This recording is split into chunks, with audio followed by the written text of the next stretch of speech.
Cinema പ്രേക്ഷകരുടെ മനസ്സിൽ ഒളിമങ്ങാതെ നിൽക്കുന്ന പ്രൗഢിയുള്ളൊരു കഥാപാത്രമാണ് ബാഹുബലിയിലെ രാജമാത.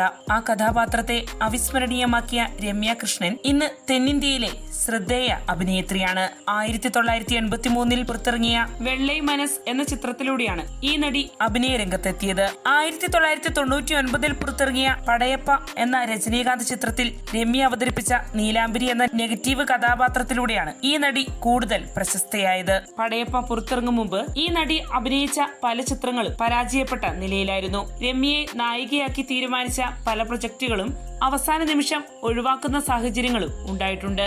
അത്തരം അവസ്ഥകളിൽ നിന്ന് രമ്യ കൃഷ്ണൻ ഉയർത്തെഴുന്നേറ്റത് അല്ലാരി മൊഗുഡു എന്ന ചിത്രത്തിലൂടെയായിരുന്നു. 1992 പുറത്തിറങ്ങിയ ആ ചിത്രം സംവിധാനം ചെയ്തത് കെ രാഘവേന്ദ്ര റാവു ആണ്. അല്ലാരി മൊഗുഡുവിന്റെ 100ാം ദിന ആഘോഷവേദിയിൽ സംസാരിക്കവേ നടി കരയുകയുണ്ടായി. അത്ര വലിയ താരമല്ലായിരുന്നിട്ടും രാഘവേന്ദ്ര റാവു തന്നെ വിശ്വസിച്ചാണ് അല്ലാരി മൊഗുഡുവിൽ അഭിനയിപ്പിച്ചതെന്ന് നടി പറയുകയുണ്ടായി.